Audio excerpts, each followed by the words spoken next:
Ay, congressman na ito, bakit nag-a-apply pa?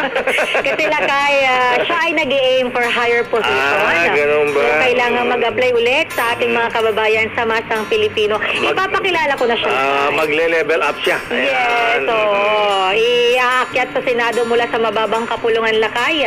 Siya ay mula, ang political party niya Lakay, as a congressman, ay siya ay mula sa ang buklod ng mga motorista ng Pilipinas. So yung one rider Lakay. Oh. Alam natin to, lalo na sa mga motorista, kilala sila.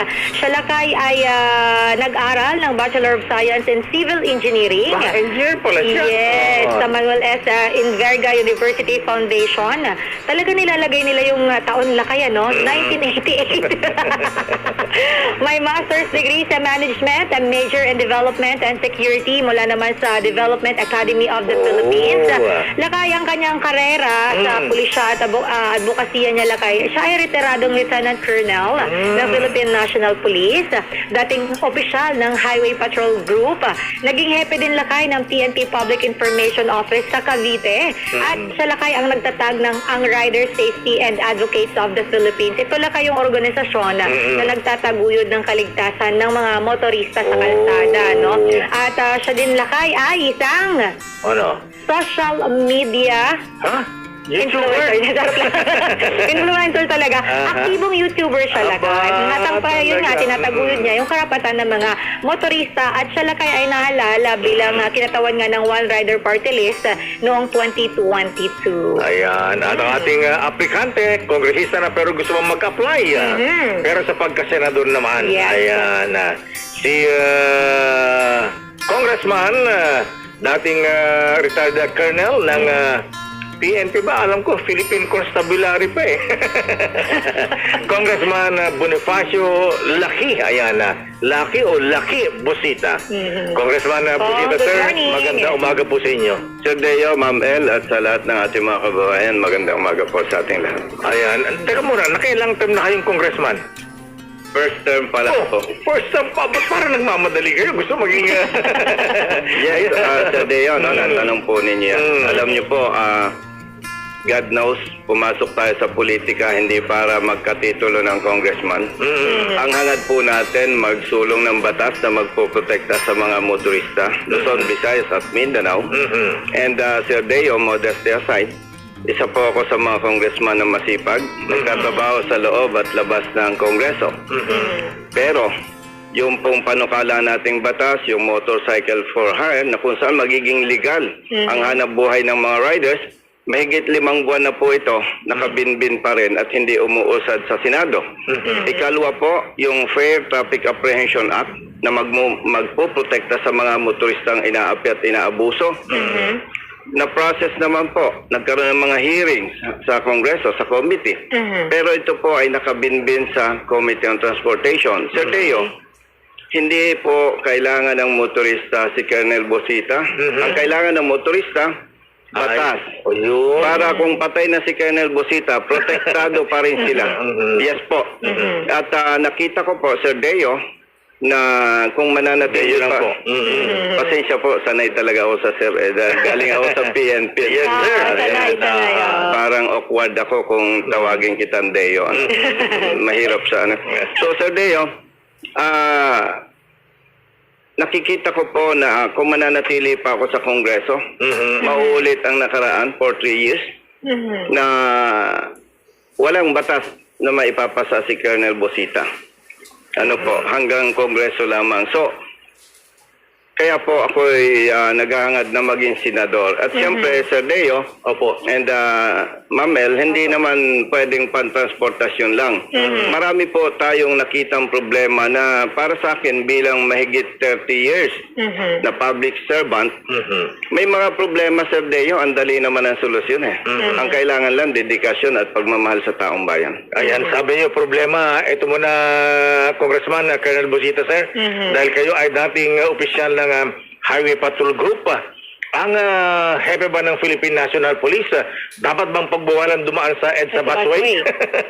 Hindi lamang po ang hepe ng Philippine National Police. Kung sino ang hindi sinasabi ng batas at palisiya na bawal sa busway, dapat bawal. Aba, astig si Colonel, ha? Oo. The law is hard, but it is the law, sabi nga. Yes po. At actually, Sir Deo, kung ang ating mga otoridad o mga nanunungkulan ay hindi magpapakita ng disiplina at paggalang sa batas, hindi tayo pwedeng umasa na ang mga motorista at iba pa nating mga kababayan ay susunod sa batas. Mahirap asahan po yan. Ayan, yung mga law enforcers, parang congressman din, mga mababatas, huwag lawmaker, lawbreaker, law enforcer, huwag dapat lawbreaker din. Ayan, Yes po, para iangat natin ang respeto at paggalang ng taong bayan sa mga otoridad at mga nanunungkulan. Ayan. Kung marami po ang nangyayari ngayon na mga aksidente, sobrang dami po at nai-involve po dito karamihan mga motorsiklo. At yung iba po, alam naman natin to, very common term na ginagamit, ang daming kamote. So ang dami pong kamote rider, ang dami din kamote driver, yung mga naka four wheels, marami po yan. Hindi naman po natin yun sinisingle out yung mga nagmamotor.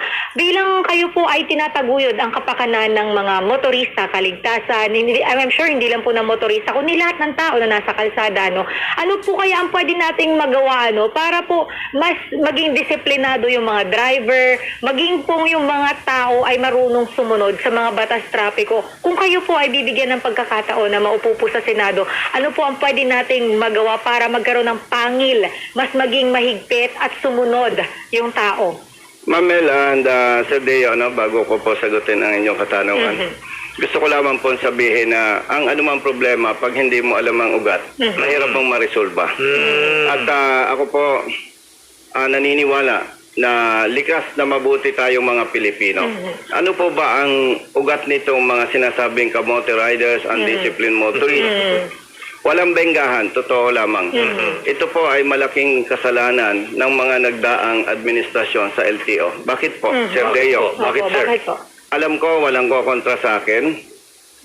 Maraming nagdaan po ang taon dekada na. Basta may pera ka, kahit wala kang alam, magkakalisensya ka. Patay tayo dyan, mga fixer. Yes po.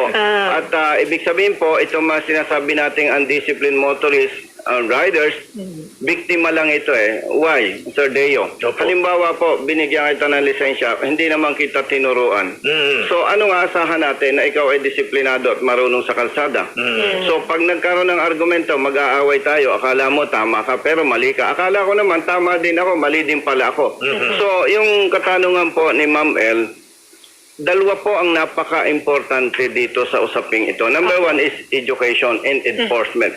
So, alam na po ninyo, modesty aside, since 2006, nagkakandak po kami ng libreng road safety seminar sa mga motorista.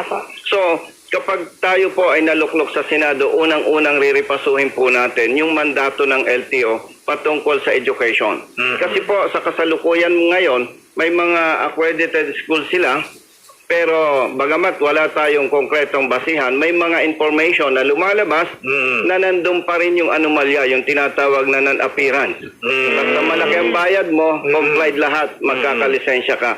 At alam ko, at pamunuan naman ng LTO ngayon ay maayos at hindi nila itatanggi. Meron silang mga accredited training schools na sinuspende nila at siguro nirevoke na rin. So yun po ang pangunahing bibigyan natin ng atensyon, yung road safety education. Second, yung enforcement. Dapat po, matiyak na bawat enforcer, bawat pulis na masasangkot kaugnay sa traffic enforcement, totoong marunong at may yung competent. Bakit ko po nasabi ito si Sir Deo? Naku, napakaraming beses ko na pong napatunayan LTO chief, district, evaluators, inspectors, traffic enforcers nila, law enforcers, even police, local enforcers, maraming beses po, paulit-ulit nating napatunayan, Sir Deo. Sila mismo, napakasimpleng batas, hindi may patupad ng tama. So, balikan ko lang po, number one, dapat tutukan education. Second is enforcement. Tiyakin dapat na yan ay natutupad, nagagampanan nila yung kanilang mandato. Para hindi na piperwisyo ang ating mga kababayan. Alam mo, Sir Deo, malaking issue dito. Ano po? pag ito ay hindi binigyan ng atensyon, diyan po nagmula yung aking advokasya eh. Bakit po? Libo-libo ang namamatay sa road crashes. Yes. Nabanggit po ninyo, Ma'am El, ang daming namamatay. O, dyan sa Antipolo, dyan sa Rizal. Yes po. Ano ba, Sir Deo, ang big deal dito? Libo-libo ang namamatay sa road crashes. Around 60% dito, tatay-nanay. Bilang anak, mahirap. Sa isang pamilya po, I am not saying na pag mayaman ka, okay lang mamatay, no? Pero sa ordinaryong pamilya, Sir Deo, pag namatay ang tatay, parang namatay na rin ang buhay at kinabukasan ng mga anak. Ang dulo po nito, pag hindi natin sincerong binigyan ng atensyon, mas higit natataas ang krimen sa ating bansa. Why? Maraming bata po naliligaw ng landas. Ayan, totoo yan, Colonel. At bilang, ayan, alam mo, humahanga ako dati sa bagong salta ko sa Manila, Sister Ellen. Hangang-hanga ako dun sa mga members ng Highway Patrol Group noong araw. Ha? Yung kaki ang uniform nila. Ayan, ang gaganda ng mga sombrero. Parang chiefs ba sa California? Ayan, USA, yung chiefs, ha? Abay, ang gaganda ng sakyan, ang boots hanggang hita yata. Hanggang tuhod lang. Hanggang tuhod lang. Ang taas nun na kaya. Oo, tsaka takot ang mga motorista pagka nakita mga highway patrol. Uy, ingat tayo sa may ano dyan, may highway patrol group dyan. Ayan. Siguro ganun yung mga respeto, Colonel, ang kulang yata natin ngayon, ha? Sa tindig pala ng mga taga-SPG nung araw, hahangaan mo na, medyo ano ka na Tumitino na tumitino ka Ayan. Siguro isa ring ano yun, Colonel. Inabutan mo ba yung uniforme yung yung parang chief sa California Highway Patrol Group, yung kaki na mataas ang boots, tapos antitigas ng dating, ha? Ang uniforme kaki na inaalmirol pa yata. Naabutan ko yan, Sir Deo, no? Nung ako kasapi pa ng Philippine Constabulary. Nakita ko yan sinasabi mo. Diba? Antitigas nila, diba? And yes, Sir Deo, I agree with you na mahalaga rin na yung, at least, yung bearing mo yun, tindig mo pa lang. ay karespeto. Yes, ayan. Okay, Colonel, problema natin, traffic. Ayan, kayo po ay bilang kinatawan ng buklod na motorista ng Pilipinas, one rider. Ano nakita nyo, may solusyon po ba sa traffic natin dito sa Metro Manila? Alam niyo, sir, ito naman ito yung long-term program na po, yung may saayos yung public transportation kasi alam natin kapos na nga ano po sa public transportation, pero doon po sa sitwasyon na kung talagang kung saan talagang matraffic, especially kapag pinag-usapan po traffic, kamay nilaan yan ano po, ang pag pinag-usapan po natin ang traffic sa Kamaynilaan, nandiyan na given na yung area, yung mga roads. Ibig sabihin, ilang lanes, volume of vehicles, hindi nababawasan, tumataas pa lalo. Ano po? At ayaw ko namang agawin yung magandang idea ng iba. May binabanggit po yung iba na ako ay parang nakikita ko, mukhang tama naman, na yung pong oras ng pasok o bukas ng government agency, i-adjust. Baguhin. Ako po'y naniniwala doon. Siyempre po, Ma'am El, pag in-adjust mo yan, mababago yung volume of vehicle. Especially yung sa oras. Ano po? Yung peak hours. Yes po. Yes po, tama po yon. At pangalawa, ako po ay sumulat sa DOTR. Ano po, by the way, Sir Deo, nabanggit mo naman, engineer ako Opo. Nandyan na po yung volume of vehicles, nandyan na yung number of lanes available. Ang tinitingnan po natin, Sir Deo, technically, para mas madaling maunawa ng ating mga kababayan, parang isa po bang malaking eskwelahan na may colleges, may high school, may elementary, may kinder pa. Siyempre po, pag hindi mo inaasam, pag nag-bell yan, halo-halo na, nakaka-apekto sa galawan. So ano po ang ibig sabihin natin? Sa kasalukuyan, Ma'am El, pag pinansin mo, ikaw kung nagmamaneho ka rin, Ma'am El, mapapansin mo, yung rider, pag nakita ng space sa harapan mo, biglang sisingit. Yes, so, affected na yung performance ng pagmamaneho mo. So, ang nakikita ko po dyan, Sir Deo, ay pag tiningnan po kasi mathematically, tama-tama lang nabigyan ng sariling lane ang motorcycles. Ibig sabihin po, para hindi na sila singit ng singit. Yung po ay pinabase ko po sa available lanes and number of vehicles. Wala kang babaguhin. Iaayos mo lamang.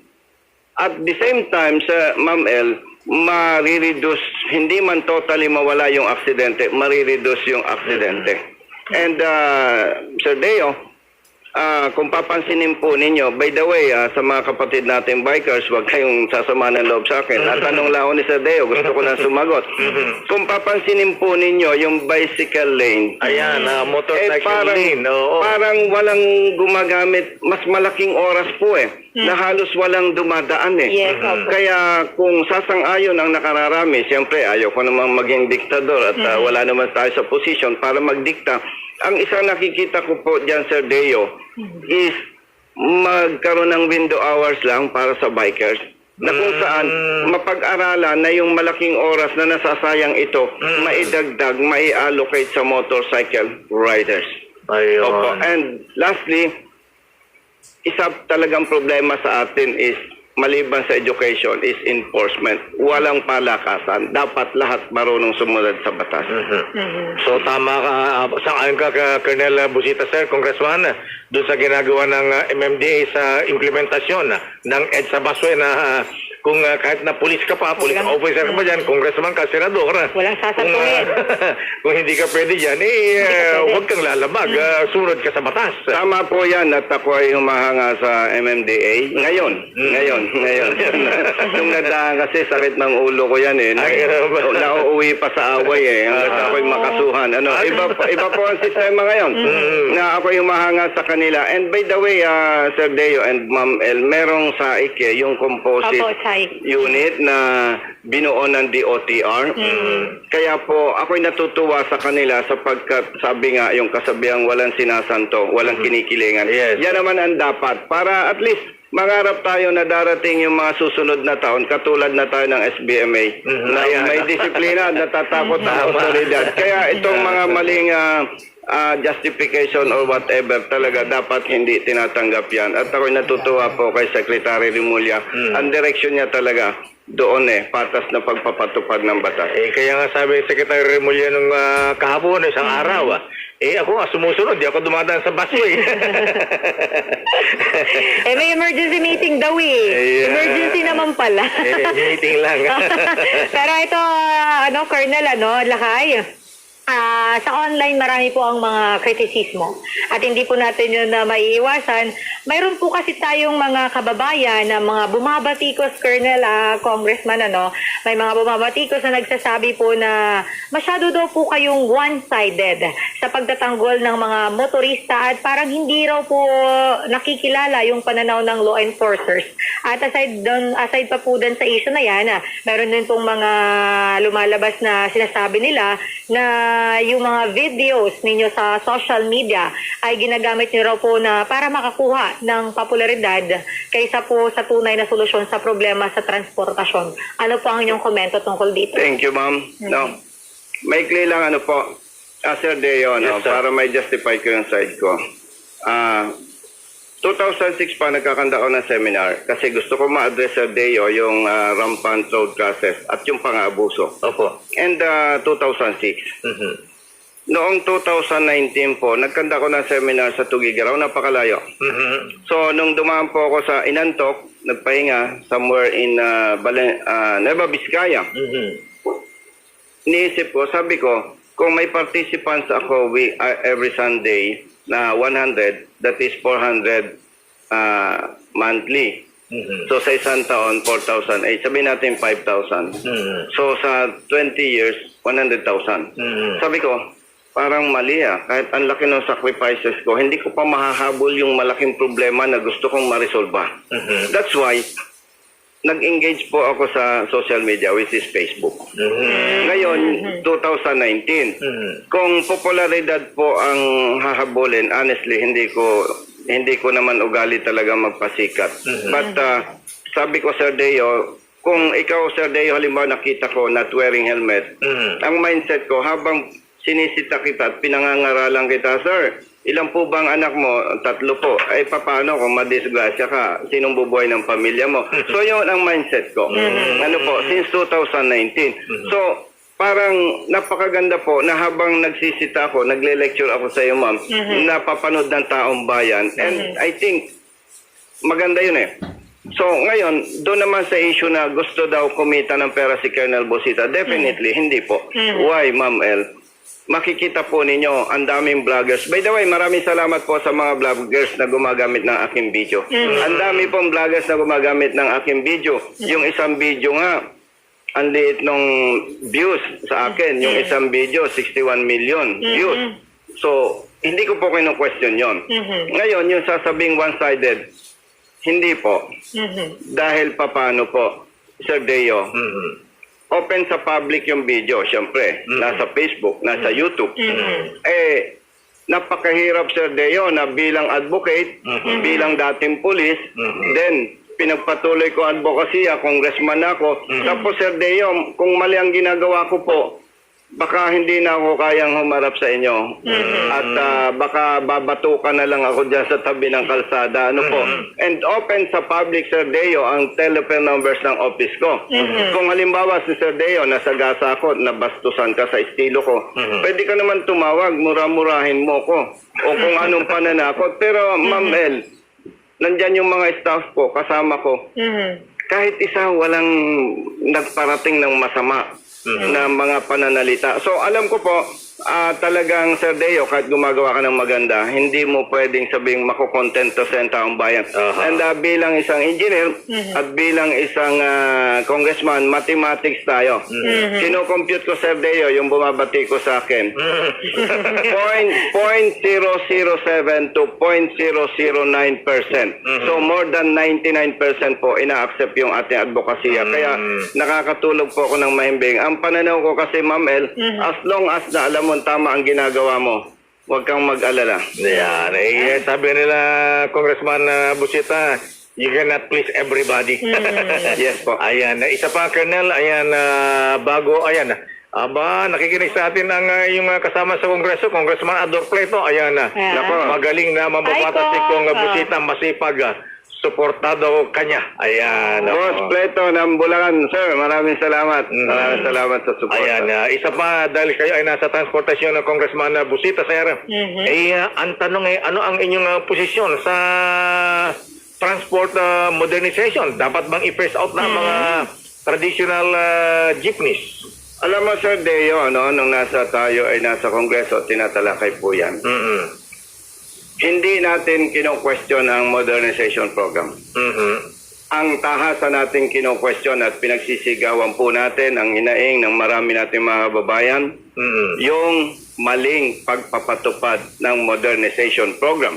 Alin mo ang mali doon? Ay para, Sir Deo, tumingalala sa Quezame na 10 bus tayo. Hindi pinag-aralan. Dapat po pinag-aaralan. Kasi po, ano po ba ang kasalukuyang sitwasyon ngayon? Ang dami ng nabiling imported vehicles. Ayan. Mahinang klase. Malaki ang target amount per day. Gumagapang na ang mga drivers, hindi pa kumikita. So, suma total po, ang dami ng nakajunk na modernized vehicles kuno na napakahinang klase, Sir Deo. Ano po bang masamang epekto nito? Bilyones ang ginagamit na pondo, inuutang, ginagamit ang pera ng Land Bank, ginagamit ang pera ng DBP, samantalang kitang-kita po natin ang direksyon, babagsak talaga. Ano po ang nasasacrifice? Pampublikong transportasyon, buhay ng mga operators, buhay ng mga drivers, buhay po ng mga pasahero. Sumatotal po talagang hindi po tayo sang-ayon sa implementation nito. And ako po ay nagpapasalamat, Sir Deo, sapagkat hindi tayo nakakaramdam ng mga reklamo patungkol dito. Sa ngayon, para po bang status ko, parang walang hulihan. Ano po. At ako po ay umaasa na pag naluklok tayo sa Senado kasama si Colonel Kerubin, mas mapapalakas natin ang laban dito sa dapat may patupad po ng tama itong modernization program. Huwag i-phase out ang mga pampaserong jeep natin. Bakit po? Ma'am El, kung mahina naman ang hinikita mo, bakit nag-interest ka pang mag-aircon? Dapat tama mo, hindi kailangan ng mga kababayan nating naka-aircon. dahil itataas mo naman ng pamasahe. Okay na yon. Ay paano, Ma'am El, kung namalengke ka, may isda ka, tumataga Oo, sa plastic, naka-aircon tapos ka. naka-aircon.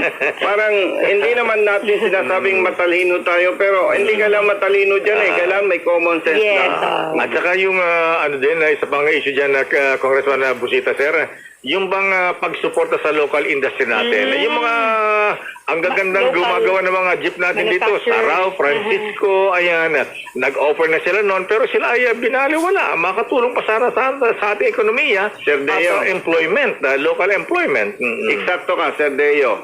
Dapat tangkilikin ang sariling atin, mapalakas ang employment. Pero babalik na naman tayo dyan sa pang-araw-araw na pinag-uusapan, corruption. Pera-pera. Yun lang.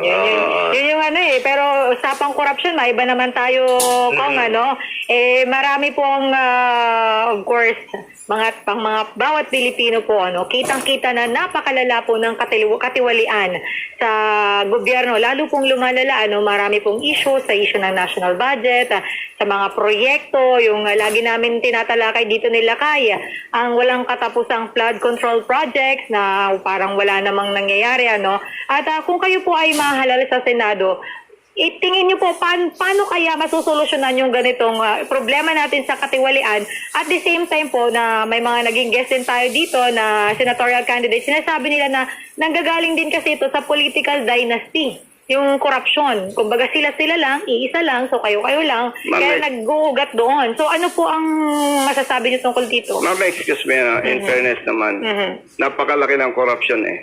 Hindi naman pwede nating isisi lamang doon sa political dynasty na parang yung pamilya sila na lamang ang may pananagutan dito sa usaping corruption. Yes. Yes, hindi po tayo pabor sa political dynasty. But overall, alam mo, Sir Deo, madalas nating madinig yung transparency and accountability. Pagdating po sa mga polisiya, batas, directives, talagang ang Pilipino super galing eh. Ang problema natin po, very poor when it comes to implementation. Ano po? At maraming magagaling na naging senador, kilala natin yan, maraming magagaling na kumakandidato senador. At ayaw ko naman, Sir Deo, na mag-pretend na mas magaling ako sa kanila. Ang alam ko lamang po ay may tutulong tayo kaugnay dito sa stopping corruption. At ito po, hindi kayang gawin overnight. Ano ba yung dapat natin gawin? Ang importante po sa ating sarili, maumpisa natin. Ikalawa po, may dedikasyon tayo pag may pagmamahal sa taong bayan. Sir Deo, hindi ko alam kung sasang-ayon ng ating mga kababayan sa aking pananaw kaugnay dito. Ang isa pong nakikita ko dyan ay iangat natin yung buhay ng bawat Pilipino. Paano po yon? Doon lang po tayo sa simple muna. By the way, Sir Deo, hindi ako pwedeng manghamak kahit kanino man kasi may mga kapatid daw hindi man nakapag-aral, no?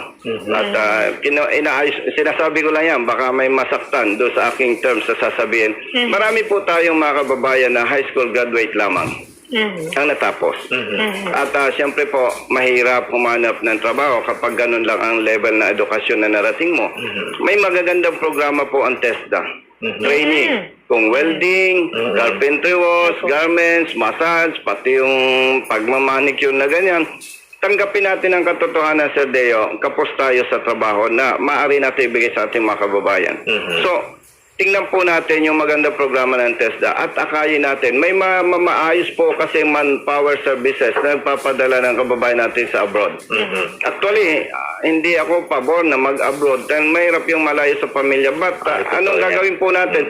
So, ang tinitingnan po natin doon, sa pamamagitan po ng TESDA program, akayin natin yung mga kababayan natin na walang makitang hanap buhay dito sa ating bansa. But, siyempre, pag pinadala natin sa ibang bansa yan, bantayan natin at protection na natin. Sa ganung pamamaraan, Sir Deo, marami akong kilalang pamilya eh. Maayos eh. Ano, Ma'am El, ang tinitingnan natin doon? Like you, Ma'am El, maayos ang pamilya mo. Kung korap akong politician, hindi mo ko sasambahin eh. Kung si Sir Deo, maayos ang pamumuhay ng pamilya. In other words, in general, pag naiangat natin ang kabuhayan ng bawat pamilyang Pilipino, hindi na nila sasambahin ang korap na politician. Sa ganung pamamaraan po, mag-uumpisa na makakapili ang taong bayan. Sino ang dapat nating iluklok sa panunungkulan? Sa pagganong pamamaraan po, yun po ang isang nakikita kong konkretong pamamaraan para masasakal ang korupsyon. Dahil ang manuluklok sa panunungkulan ay tunay na piling-pili ng taong bayan na talagang magsisilbi at hindi gagawing negosyo ang panunungkulan sa pamahalaan. Okay, last question ko kay Colonel Congressman Busita, sir.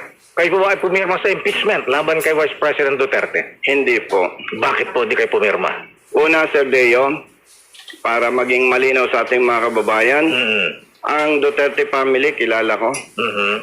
Ang administration kilala ko, pero ni isa sa kanila, hindi ako malapit. Aha. Yung hindi ko po pagperma ay prinsipyo at paninindigan lamang, Sir Deo. Apo. Bakit po? Every time po na may investigation sa Kongreso at sa Senado, ay may tinatawag tayong investigation in aid of legislation. Parang tinatanaw po natin na may problema, kailangan masolusyonan yan. Eh siyempre kami mambabatas, kailangan batas. So yun po. Now, ipagpalagay po merong misuse of funds but hindi pa naman totally na-establish eh. Kasi yung sa COA, wala pa silang concrete and final findings. Okay. Sir Deo, assuming ipa-impeach natin si VP Sara, mariresolve ba yung problema? Samantalang hindi naman Office of the Vice President lang ang may pondo, kaugnay dito sa confidential funds. Dapat po, pag nagdesisyon tayo, kumilos tayo, ma-address yung kabuuan problema. Now, ipagpalagay, may mali sa Office of the Vice President. Di magsampa ng kaso para ang proseso sa korte. Yun po ang tinitingnan natin. At yun po ang paninindigan ko. Okay. Bilang representative, bilang public servant. Kasi po, ang dapat loyalty natin sa taong bayan. Hindi Congressman. kasi sinuman. Congressman Busita, sir, ayan, sabi sa ating programa, ang ating tanong bilang aplikante sa pagkasenadora, bakit ikaw ang dapat iboto? Ba't dapat ka iboto bilang miyembro ng Senado, Congressman Busita, sir? Sir Deo, anak ako ng mahirap na pamilya. Magsasaka ang parents ko at ang mga kapatid ko. Matalang walang putik. Ramdam ko ang dinadanas na paghati at paghihirap ng ating mga kababayan, ng taong bayan. At bilang dating sundalo, pulis, na ginagawang congressman, kilalang kilala ko po ang aking sarili. May prinsipyo at paninindigan at pagmamahal sa taong bayan. Mananatili po na yan ang aking pagkatao. At kung ano ako ngayon, yun po pa rin. Kaya po ako'y umaasa sa ating mga kababayan kung kayo po ay magtitiwala kay Colonel Busita at siyempre yung aking kasama. Colonel Busita po, number 12 sa balota. 12. Senador ng masa, kakampi po ninyo. At makakasa po kayo na magiging tapat ako sa inyo. At by the way, Sir Deo, salamat sa opportunity. At gusto lang sabihin sa taong bayan na hindi ko po kayo masisisi na pag-usapang politika parang sirang-sira ng inyong tiwala. Ito po ang bibitawan ko salita sa inyo, Sir Deo, kay Ma'am El at sa ating mga kababayan. Pag naluklok ko sa Senado at nabigo kayo, hindi naging maganda ang performance ko. Pababain po ninyo ako, bababa po ako. Congressman Bonifacio Lucky Busita, sir, retired colonel, ayan, kandidato sa pagka-senador at number 12 sa balota. Sir Deo, with Yes, sir. respect to my partner, kay Sir Ariel Corubin, kung iluklok po ninyo ako, hiniling ko, isama po ninyo si Colonel Corubin, number 52 sa balota. Kailangan ko ng kasangga, Sir Deo and Ma'am El. Ayan, pare kayong colonel at sabi nga rito, riding in tandem daw kayong dalawa ni Colonel Ariel Kerubin. Ayan. Thank you po. Maraming salamat, Congressman Bonifacio Busita, and good luck po sa inyo. Kandidato sa pagka-senador. Kilalanin ang mga nagnanais maging lingkod